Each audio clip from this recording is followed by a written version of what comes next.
Good evening, ladies and gentlemen, distinguished guests. My name is Derek Armstrong, and I'm the Deputy Vice Chancellor for Research, Innovation and International at the University, and I will be the MC for this evening. I want to welcome everybody here. I know it's been a very poor day in terms of the weather, but I'm really grateful for everybody who's turned out and to this evening. And of course, with our speaker this evening, it will be a very worthwhile event. We've just spent an hour in very serious discussion. It's been very interesting indeed, so I'm sure our speaker will have lots to say. But firstly, may I just ask for our guests to be garlanded, please.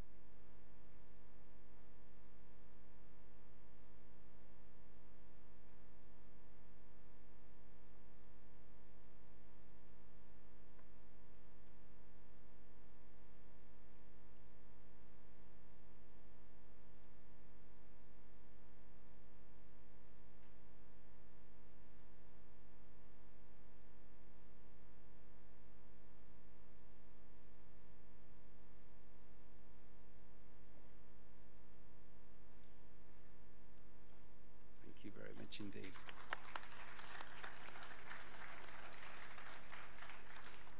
Now, without further ado, it's my pleasure and honor to invite the Vice Chancellor of the University of the South Pacific, the Vice Chancellor and President of the University, Professor Rajesh Chandra, to welcome and introduce our chief guest and speaker this evening. Thank you, Professor Chandra.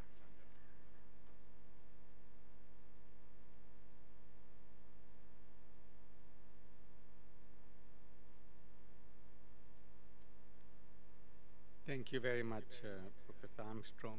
Our chief guest, United Nations Commissioner for Human Rights, His Excellency Dr. Zeid Ra'ad Al Hussein, and members of his delegation, Fiji's permanent representative to the UN in Geneva, Ambassador Nazat Shamim, the Office of the United Nations High Commissioner for Human Rights, Regional Representative to the Pacific, Dr. Chitralekha Massey, Excellencies and members of the Diplomatic Corps, heads and representatives of regional and international organizations, senior Fijian government and institutory organization representatives, of course, Professor Derek Armstrong, who has been instrumental in organizing the public lecture, and other members of my senior management team,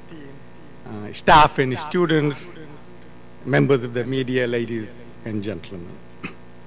Nisam Bula Binaka, and a very good evening on what has been a relatively cold and very rainy day. I join Professor Armstrong in extending a very warm welcome to all of you and to thank all of you for coming tonight. I want to extend a very special welcome to you, sir. The UN Commissioner for Human Rights, His Excellency Dr. Zeid Ra'ad Al Hussein. Welcome, sir, and thank you very much for agreeing to give this lecture.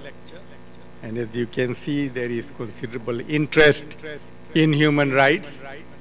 And this lecture is being, I'm told, streamed live, and therefore will be shared by many more people than we have here tonight. We understand that the Commissioner's visit is being undertaken at the invitation of the Fijian government.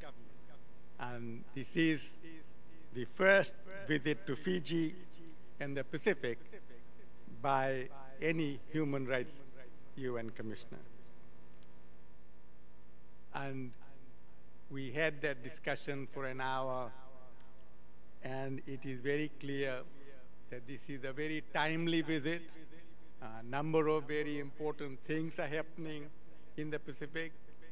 A number of elections will take place this year, and we are very pleased indeed that this visit is taking place.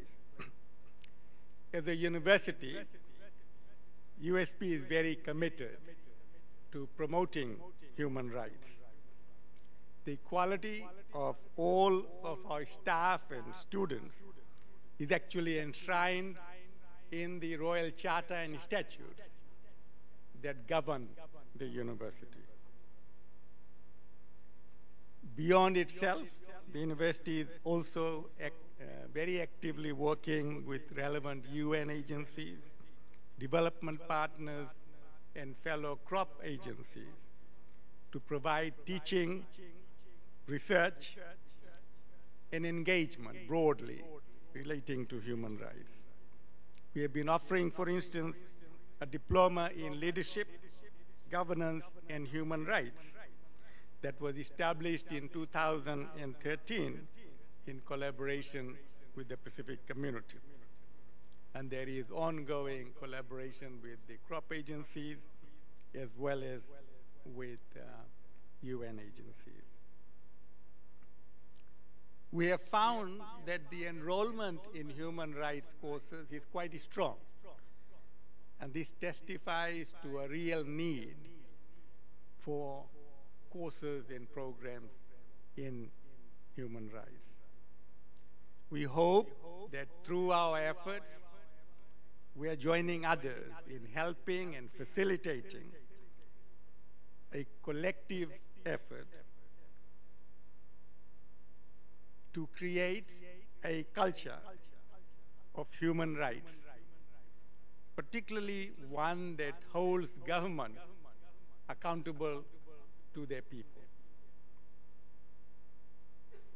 USP academics have also actively participated in constitution building in the Pacific, Solomon Islands and Fiji, and our students are very active. And we are very pleased that Wansolwara, our student newspaper, has highlighted social justice issues and have been very active in advocating the human rights in Western Papua. Just in our discussion today, there was recollection of how our students and staff have played a significant role throughout the university's history in advancing some of these areas. Different sections of the university are also doing significant work around promoting human rights issues relating to climate change. But my main and very pleasant duty this evening is to introduce our chief guest, the UN Commissioner for Human Rights. His Excellency, Dr. Zeid Ra'ad Al Hussein, assumed his functions as the UN High Commissioner for Human Rights on 1 September 2014, after being selected by the UN Secretary General and approved by the General Assembly. He is the 6th High Commissioner to have been appointed since the office of the UN High Commissioner for Human Rights was established in 1993. His Excellency is a veteran multilateral diplomat. He was previously Jordan's permanent representative to the UN in New York, a post he held twice. In between, he served as Jordan's ambassador to the United States of America between 2007 and 2010. And in 2014, he was president of the UN Security Council. His Excellency has considerable experience in the areas of international criminal justice, international law, UN peacekeeping, post-conflict peace building, international development, and counter-nuclear terrorism. He played a central role in the establishment of the International Criminal Court, ICC, chairing the complex negotiations over the elements of individual offenses amounting to genocide, crimes against humanity, and war crimes. And in September 2002, he was elected as the first president of the Assembly of State Parties to the Rome Statute on the ICC. Subsequently, in 2009 and 10, he chaired the closing stages of the intricate negotiations over the crime of aggression identified by the International Military Tribunal at Nuremberg as that supreme international crime, which was successfully concluded with a consensus agreement in Kampala in June 2010. Commissioner Hussain represented Jordan before the International Court of Justice in 2004 and 2009, and also represented his country on the issue of nuclear security following the 2010 Washington Summit, which initiated a concerted international effort to blunt the threat of nuclear terrorism.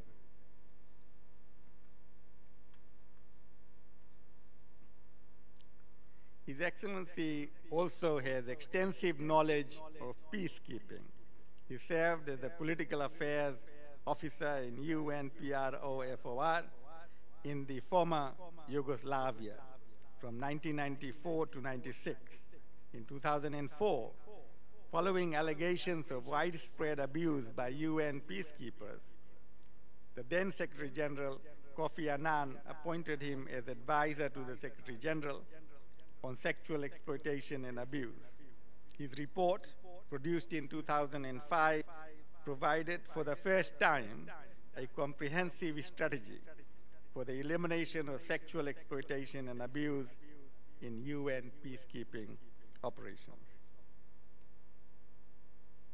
Commissioner Hussain holds a Bachelor of Arts from Johns Hopkins University and a doctorate in philosophy from Cambridge University.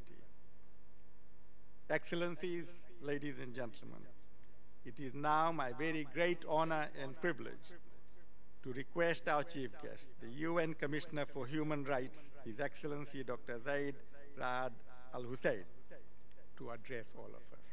Binakabakalebu, and thank you.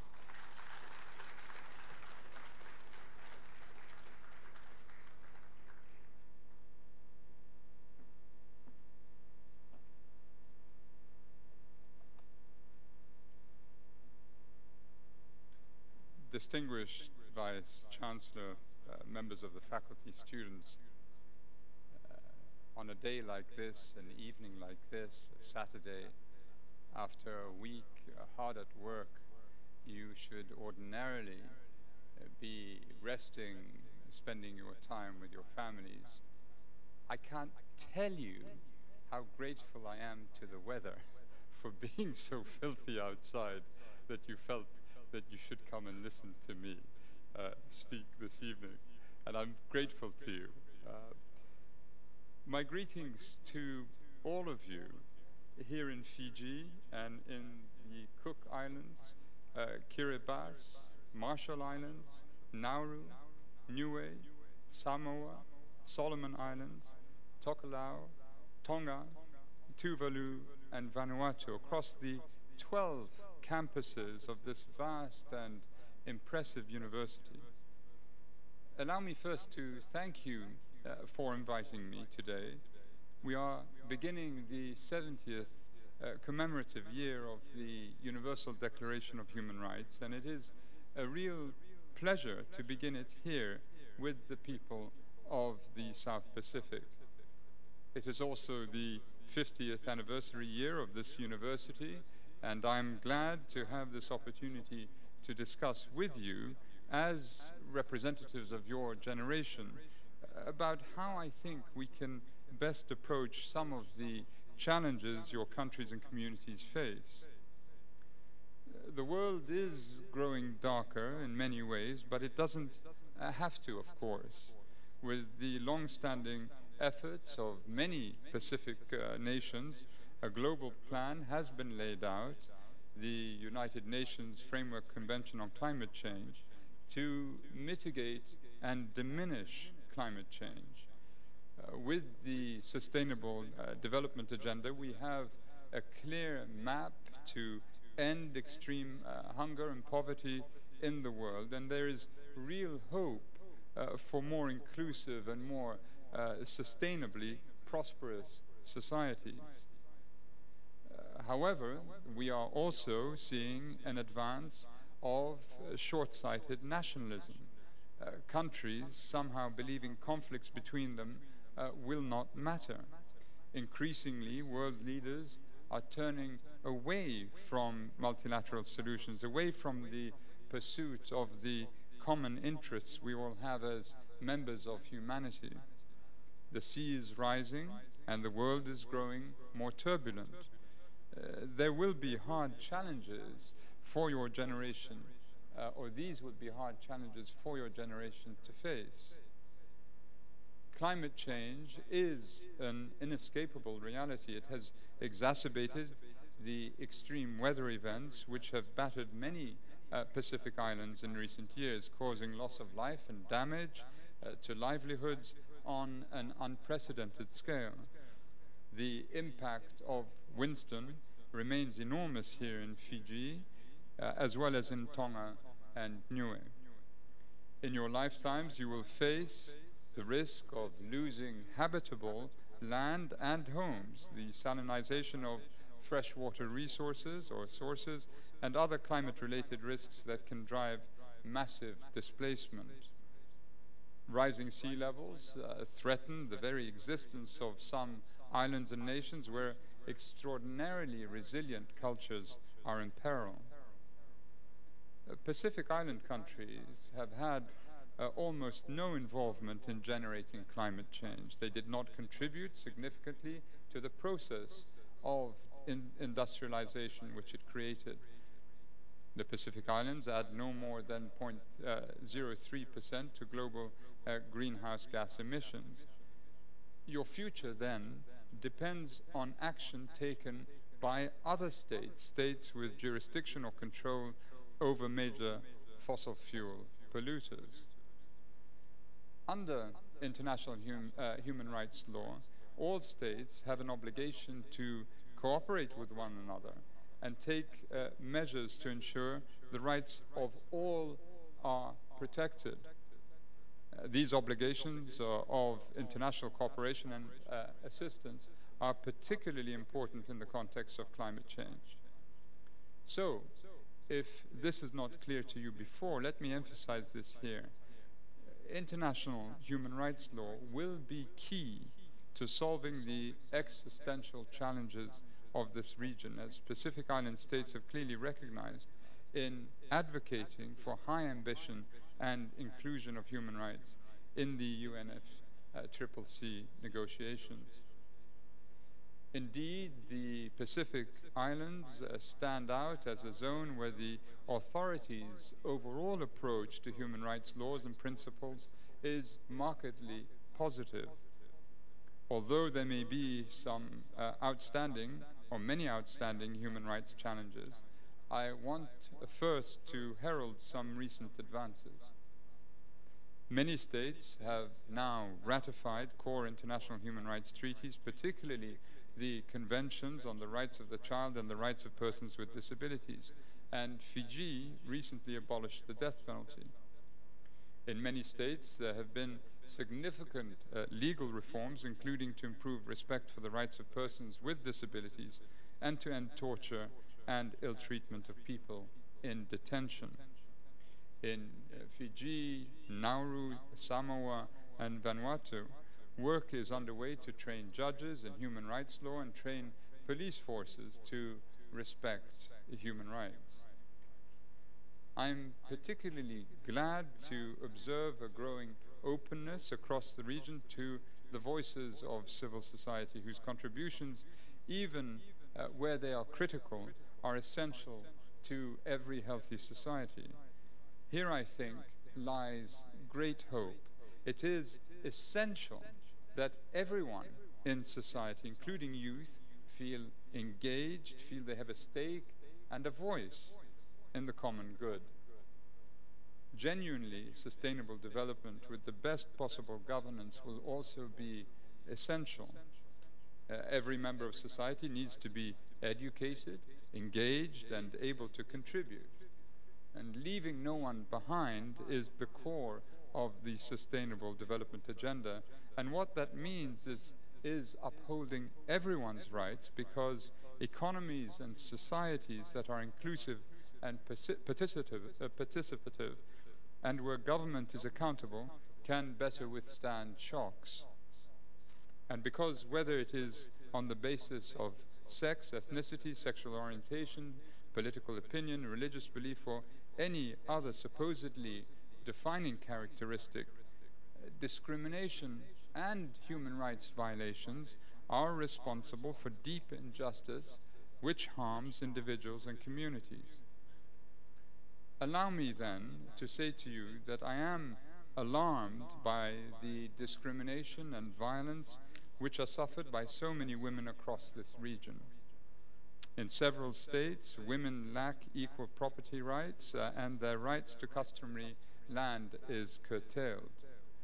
They are much less likely to be able to get adequate jobs and much less likely to be able to make their own choices about their lives than men are. Women's access to health care is limited. Girls are less likely to be in school. The plight of women who are trafficked in the region for purposes of labor or sexual exploitation remains very disturbing. Representation of women in parliaments and in decision-making positions in government and business is exceedingly low, and domestic violence is shockingly high. Over 2/3 of women in Papua New Guinea, Fiji, Kiribati have suffered domestic violence and sexual offenses according to some studies. 4 out of 10 in Samoa and 1 out of 4 in Palau. It appears that despite legislation, many people seem to look on a man hitting his wife or child as acceptable or even routine. And despite some changes in law, women are still facing severely discriminatory policies, social and cultural barriers across the Pacific Islands, and this needs to change. I too come from a region where discrimination is deeply bedded across society. I know the weight of tradition and the power of clarity and truth. Whether in the Pacific or any other region, women are equal to men in consciousness, capacity, and rights, and that includes the right to express themselves and to develop as they wish. Tackling the limits on women's freedom does not have to mean destroying a culture. Culture is not a fossil hardened into bitterness and rigidity. Cultures are strong when they are renewable, when they recognize and resolve injustice. Furthermore, global studies have repeatedly indicated that areas with high incidence of domestic violence also suffer heavy rates of violence against children.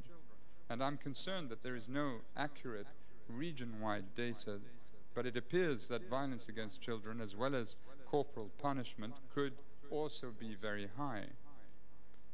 The dignity and worth of all children is the starting point of the Convention on the Rights of the Child, and this essential principle resonates in every culture and tradition. It stresses that in all circumstances, children must be protected from violence and discrimination, and children too have rights which merit respect.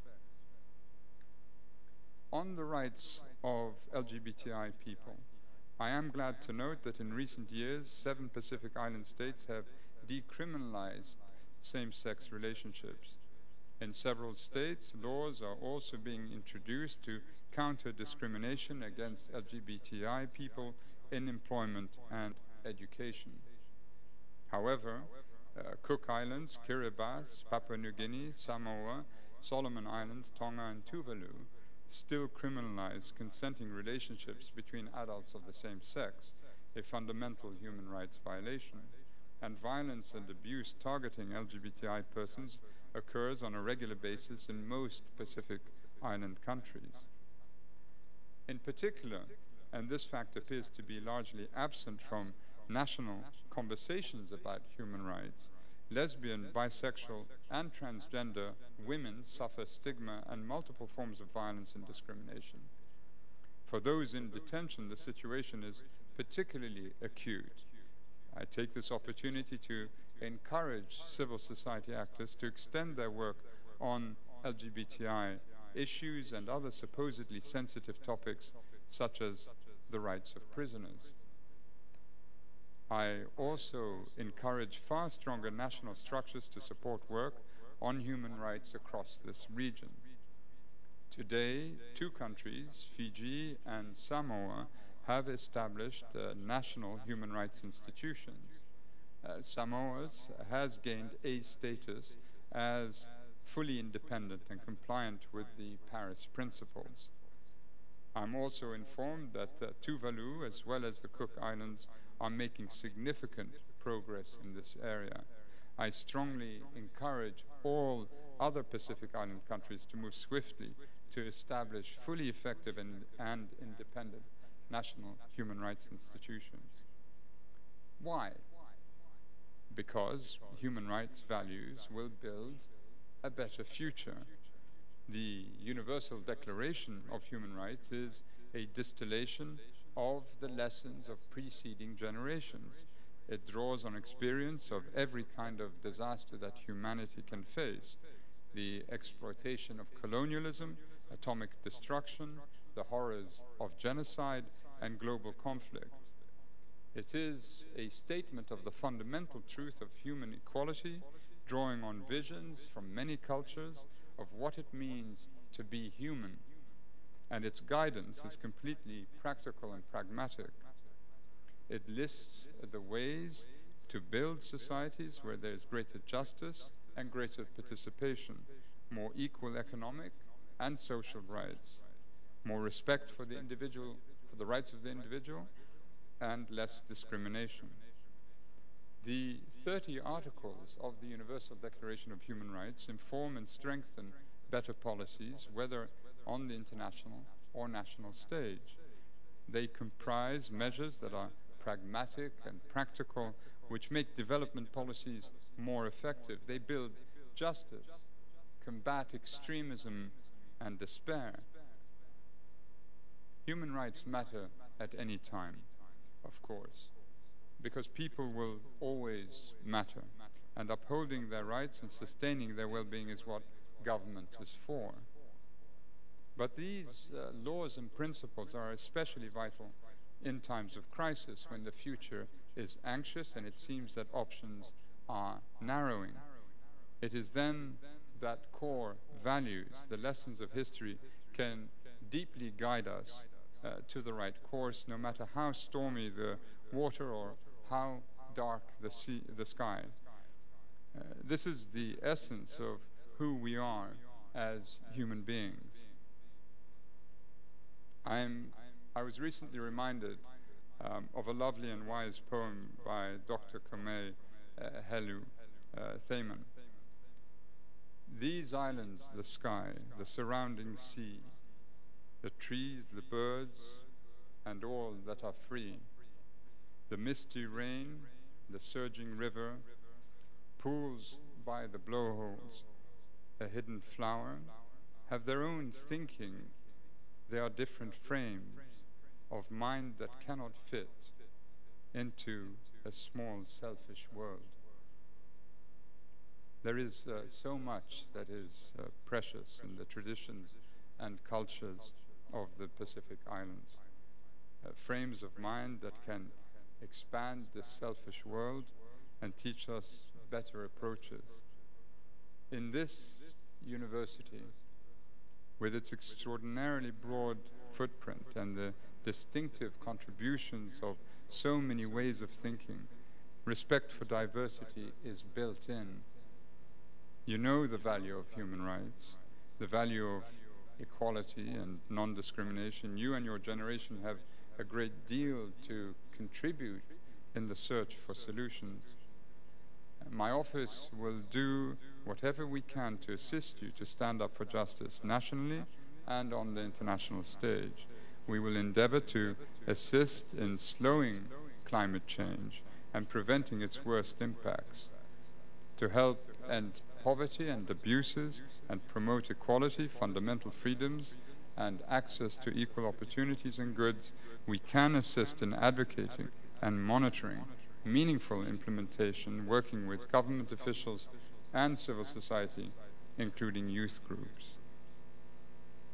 I hope you will meet the challenges that face you with the courage of justice and in the knowledge of equality. I hope you will enable human rights law to inspire a number of reforms. I hope you will respect and honor one another and work for the common good of everyone, because every human life is valuable. In this 70th year of the Universal Declaration and in this world of mounting uncertainty, I very much hope that wherever you live and whoever you become, you will stand up for your rights and the rights of others and make a difference to your future. Thank you, and I welcome your questions.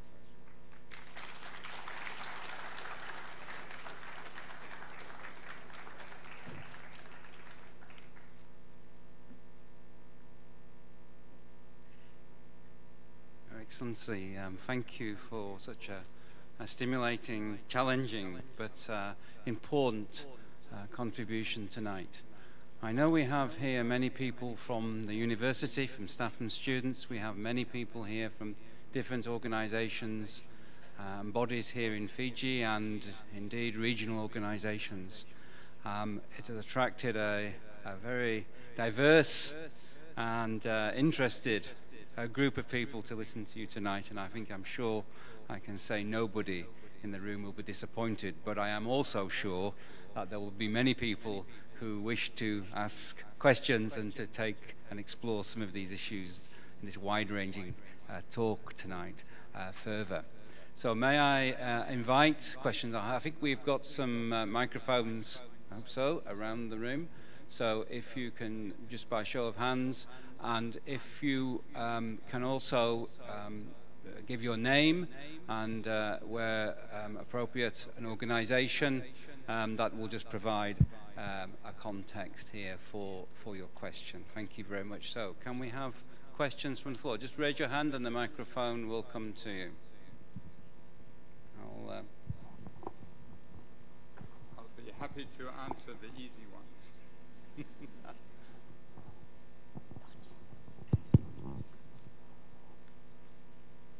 I think we've got a question coming.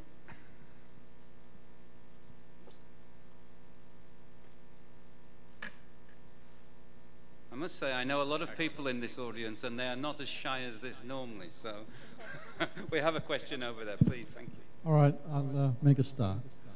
When I was sitting down here looking up at this poster, graduate attributes, I was looking for human rights, and I saw it right towards the end, which says, respect for human rights and dignity in a global context.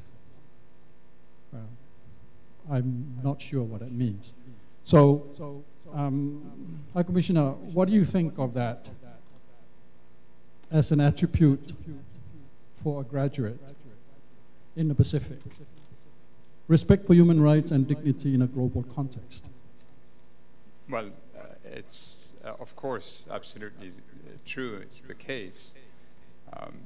When I attend these global conferences, so much emphasis is placed on the geopolitics of world order or world disorder. Much is discussed when it comes to economic developments, the macroeconomic picture, and all of that is important. But I often think to myself, why is it that in the world of physics, to understand where we come from, what we are in the physical world, in the physical sense, we have to bore down to the smallest atomic particles, subatomic particles, to understand what we're made of.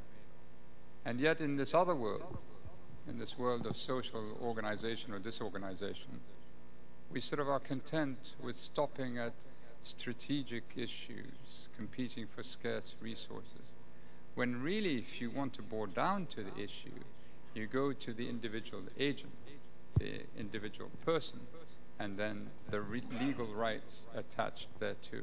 In other words, you know, human rights are not some issue to be packaged as a side sort of garnish to the plate of what we're about to ingest intellectually.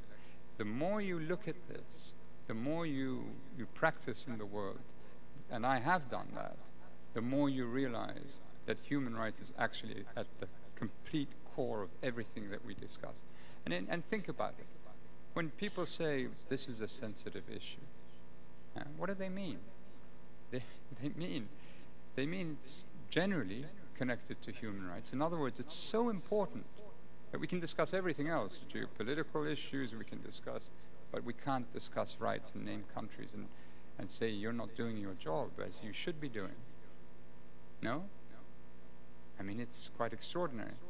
And in the world of physics, I mean, I sometimes appropriate this way of thinking and think human rights is thought of by some people as a sort of weak force.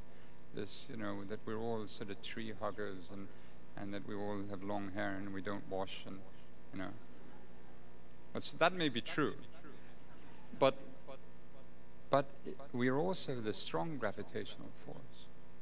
And it's an extremely... if you don't understand that, then you don't really understand the world. I would submit that to you as someone who's been a practitioner for 20 years. And so it is fundamental what we do in this area. It is fundamental what states do in terms of honoring their commitments to their people. And it is fundamental for people to know what their rights are and to demand it of all their states. And so I think it's appropriate that it's up on that list. I would move it all the way to the top, though. Thank you. And can I just remind people to please state who you are so that the High Commissioner gets a sense of who you are and the agency or body or organization that you're from, if indeed you are from one. Please, and any more further questions? There's one. Yep. Yes, hi. My name is Roshika. My question is actually around social media. You did not mention this in your presentation, but this is a discussion that is it's an emerging discussion that is happening in universities around the world, in different countries, in different governments, and it is also a discussion that is happening in Fiji right now at this point in time. As someone that actively uses social media for activism and at the same time has been subjected to a lot of social media misogyny and threats, etc., I am of the view that social media should not be regulated by the government. And we haven't had the space in Fiji to actually have a vibrant, dynamic discussion or a debate around this. Universities have also not initiated much discussion on this topic of regulation of social media. So I just wanted to hear your views around social media regulation within the paradigm of freedom of expression and also censorship by a lot of repressive governments in Fiji and around the world. So I would like to hear your views around social media. Yeah. No, it's an excellent question, and I would venture that perhaps we don't have enough time for us to get deep into the subject matter. There was a discussion I was a witness to a few weeks ago, where the investor and philanthropist George Soros was making the argument that the main social media platforms he believed were under threat and that their lifespan was short because of impending government regulation and the imposition of hefty taxes on them. But there was also something else that I've begun to sort of detect, and I'm not sure I'm right here, and that is that if governments are not regulating and the industry is left to regulate, all of us regularly have to tick off on a consent box when we are just about to make an important phone call or use an app, and suddenly you're given this legal text and you sign or you tick off on the consent form, and you simply don't know what's going to happen to that data and what will happen in 10, 15, 20 years' time. My sense is that with the passage of time, and just on the basis of anecdotal evidence, more and more of the younger generation do not want to be essentially spied on. And while they will feel the absolute need to use the technology available to them, without being able to revoke consent, without knowing where the data ends up in what algorithm that will determine, certain aspects of our lives that we as yet cannot envisage, it could have a profound effect, of course, and we're not at this stage questioning it. And so you're absolutely right that we should be discussing it, and I hope the university here will discuss these sorts of issues. But also the determination of content. The big, giant companies are deciding what stays on, what goes off. And what we need for them to understand is that there already is a framework, the International Covenant on Civil and Political Rights, which regulates freedom of expression. And there is a sort of, a check on it, basically, when it becomes incitement to hatred. This, I don't feel, is properly known in many of the companies. And so are these decisions arbitrary, based on what criteria? And it is the case that it'll and can shape much of our lives in the world of AI and machine learning. But there's also another twist to the argument. I might get onto it if someone else asks me a question on this, that I think is rather intriguing. But it is a very good question. And finally, I should just say on the incitement issue, in some countries where you have considerable incitement, the question of to what extent is it just a platform and medium, or it becomes a regulator if they start regulating, and that dimension needs to be looked at. And finally, one last point on this. Human rights has traditionally been fallen within the province of law faculties. And now we've seen increasingly medical schools have sort of created centers for human rights and health. And we've now also begun to see human rights centers begin to emerge in business schools. And I think it needs to now move to engineering and computer science. And it can't just be left to the domain of law faculties. And I think that's indicative of where we're going on this. Thank you. Malombula. My name is Waka. I'm an advocate for indigenous Fijians. My question is on the United Nations Declaration on the Rights of Indigenous People, which is now about 11 years in Fiji. And Fiji, we still do not know whether they've signed it, or why is it so hard to sign this declaration in regards to the indigenous Fijians? Thank you. If I were the representative of Fiji, because the ambassador is sitting right in front of me, I would leave the question answered, it has to be answered by a representative of the government. I mean, it's clear that where we stand, there are no grounds for discrimination. There should be no grounds for discrimination on any criteria.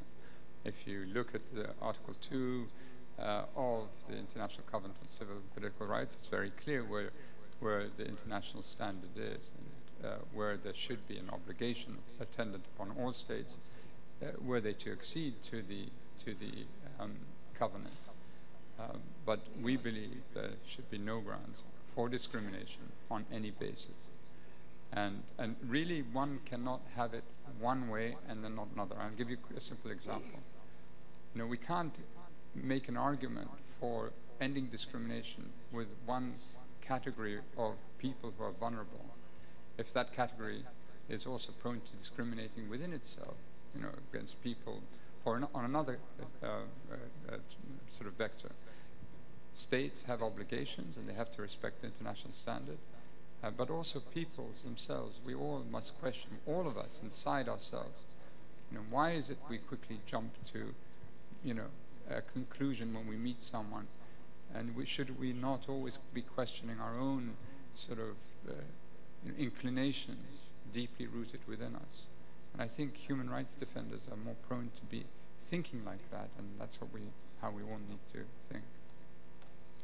The second question is, can you define racist on the human rights definition? It's very tempting to name a prominent leader of a big country.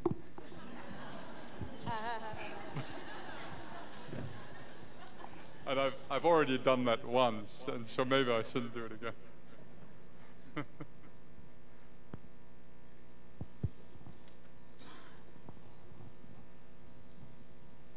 Thank you. My name is Michele.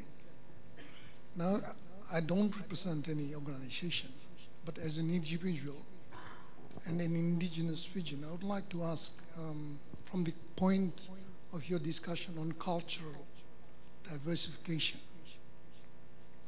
would you be able to elaborate on for example, here in Fiji, the majority are the indigenous.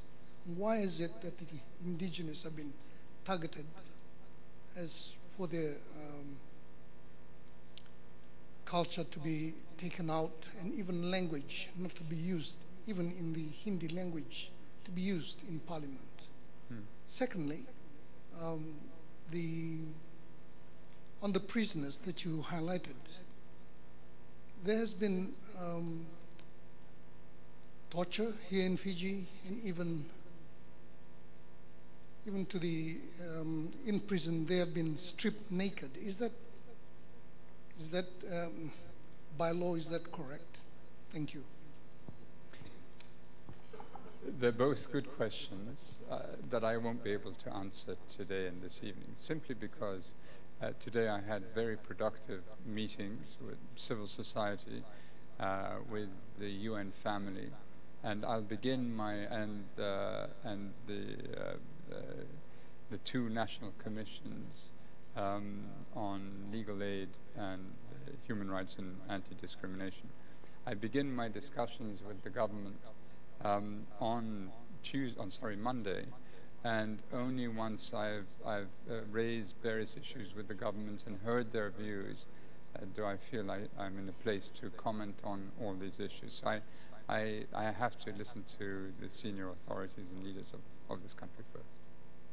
You have a question? The gentleman in red, and then the lady. Yes. My name is Bernard. Just a question to you as a commissioner, looking a little bit as a global question, looking into the future. As there's hardly any place in the world today that doesn't see major shifts of populations, and keeping in mind that you said that the responsibility to protect human rights of the states by the national governments, do you think that in future the individual right for seeking asylum is under threat? Yeah, I think it's worth bearing a few things in mind. The outgoing, now he's actually left, the former Special Rapporteur on the Human Rights of Migrants, Francois Crépeau, submitted a report about a year and a half ago. And he pointed out that only 3% of the global population are actually on the move, as compared to, I think, 1.1 billion people who traveled as tourists in 2016. So 97% are staying put where they are. And this could, of course, change drastically and radically if we don't mitigate the effects of climate change, and soon. There is a fear being stoked in many countries. And I see it akin to any one of us as an individual who goes to see a doctor, and you're sitting in front of the doctor and you say to them, tell me what it is that I could be exposed to health-wise in the next 10 years or 20 years, however long I expect to live. And that doctor, if they were sincere, could say, well, you could succumb to, any number of variations of cancer, chronic illnesses, heart disease, degenerative disorders, whatever they may be, and they could give you a long catalog of things that could happen. Each one of them could happen, especially if you're predisposed to it genetically. But will they happen? And if you were to live your life, completely anxious that you could be exposed to any one of these, I mean, the next destination would be a therapist's bench. And yet this is what the populists and demagogues, this is what those who are peddling with fear are trying to do with their populations. And the danger is that we become a mean world, a mean-minded world. I always find it quite odd when you hear countries say, well, they have to control their borders. You hear it often. Right? But I mean, tell that to Bangladesh that accepted 600,000 Rohingya in 3 weeks. And if they were to adopt that attitude, well, we have to control our borders. No one's coming in unless properly processed. And we have to check their papers, and we have to make sure they're not a security threat. And they mine the border. And they put barbed wire up. And is that the world we want to live in? If there's conflict in your country, you might as well die in your home, because no one else is going to accept you. And is that the world that we want to live in? And I submit to you it isn't. And so there's this sort of this hysteria, right? And it's I think peddled purposefully for political ends. And we have to battle against it. And that's why the Universal Declaration, it's not we will celebrate it, but it's also a campaign of defiance. This is a bare-knuckled fight for your rights, whether you know it or not. Because if there's no global standard, and every country decides what it wants for its own people, and the countries are authoritarian or repressive, well, suddenly you don't have a voice. You don't have any, you see them all disappear. And who's going to come to your defense? So we urge everyone to stand up for not just their rights, the rights of everyone else. And I hope this appeal will have resonance here in the Pacific.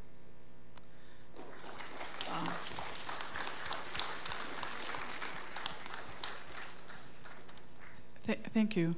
My name is Rosie, and it's interesting that you blessed us with your presentation, because not too long ago, around 2009, we couldn't talk about human rights at this campus when we organized the Second Pacific Youth Festival. There was a lot of restrictions. All our presentations were vetted. Key people couldn't even speak here. So many years later, we get you here, and then we're able to speak about human rights a little bit more openly, and hopefully not tortured as much as we in our past experience. I'm interested in how human rights gets translated from really good legislations into good mental health services. And I wonder if a country like Fiji, that has gone through a lot of coups, a lot of human rights violations, does this also, do you think in your experience, translates into areas like mental health services or other areas of our economy, or in your own experience? This year, 2018, I hope that people with mental illness will be able to vote, because in 2014 there was a restriction about them voting, and it took a while for us to get authorities to be able to get them to vote and to understand that process. Yes, so I just want to know what your experience has been. Yeah, well, on the issue of legislation, I mean, there are too many countries that will pass legislation, which is very good, but they don't, along with it, budget for a public campaign to change the stigma attached to certain, you mentioned sort of mental illness, the stigma that surrounds it, the way that people really are misinformed about what it means.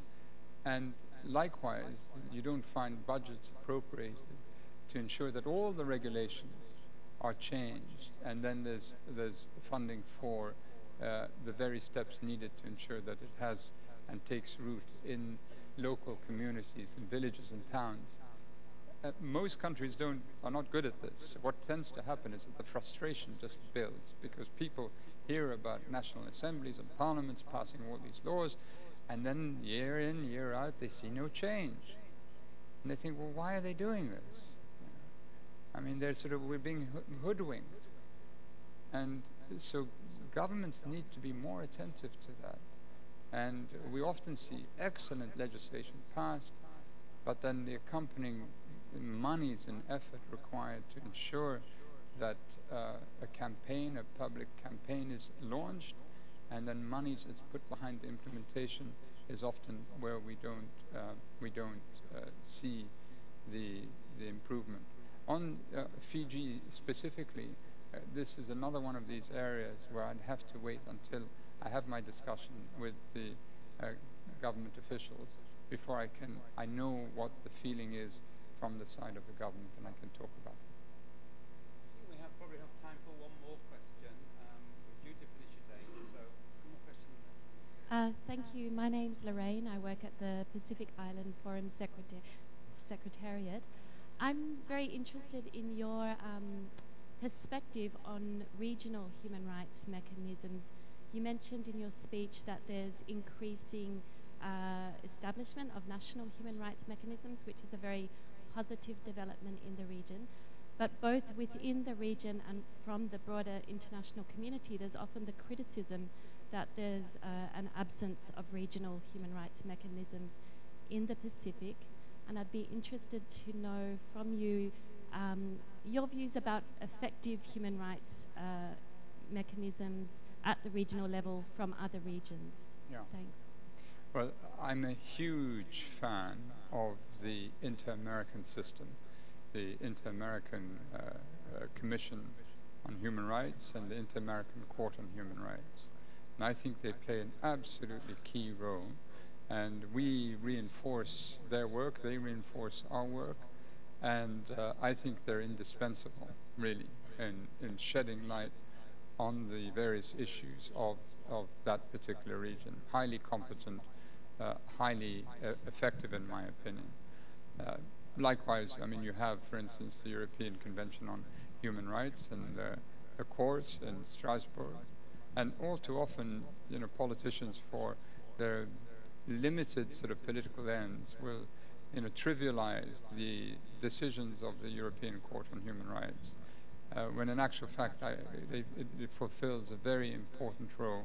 And again, we work closely with that. I think it would be something important for the Pacific region to really consider. I really do. And the Pacific region is filled with talented and able lawyers. And I was mentioning earlier that when I was chairing various treaty negotiations on the Rome Statute and the accompanying documents, the delegation of Samoa played an immensely important role. I mean, critically important role. We had one very serious issue which we had to resolve on the elements of crimes for all the constituent offenses. And we had a very difficult issue on general intent and separating it from the specific intent that we had to establish. And there was a very complicated article in the Rome Statute. And it was the Samoan delegation that broke the logjam and clarified to everyone, all the delegations, how to find a way through. So, you know, this region is not short on talent. And I think it would be something very beneficial, and I hope this is a discussion that can be had. But thank you. And I'll be happy to nominate you as the head as well. Thank you very much indeed. Thank you. It's been a great pleasure to host this lecture, but I have to say this lecture tonight, this talk tonight, is hosted jointly. And we've been working very closely over the last few weeks together with Ms. Chitraleka Massi from the regional representative, the High Commissioner in the Pacific. And it's been a wonderful collaboration. We've worked hard together. We've had our moments in getting this, all the agenda all sorted for tonight, but it's been, I think, a very successful evening. And I would like to now ask Ms. Chitraleka to give a vote of thanks. Thank you very much.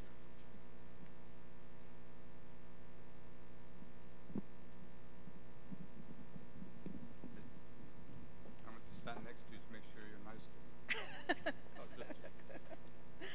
Good evening, everybody. Vice Chancellor, Professor Rajesh Chandra, Deputy Vice Chancellor Derek Armstrong, the team at the University of the South Pacific, High Commissioner, boss, being nice, the resident coordinator, the UN resident coordinator, Ambassador Nazar Khan, and all the distinguished audience that is here, the students that are here, I would like to thank you all for your presence here. I would also like to thank very much all the people who made this event possible. Derek has shared with you this is a co-hosted event. We have worked closely together. We've been working with a number of colleagues in this university on a number of different aspects, which we hope to see growing stronger together in the near future. But there's two people I'd like to mention specifically here. Anjali Devi from the Deputy Vice Chancellor's Office, and Samita Singh from the Office of the High Commissioner for Human Rights, who have quietly been toiling away behind the scenes, making this evening come together beautifully. So to everybody, thank you very much for your presence, your questions, your presence here.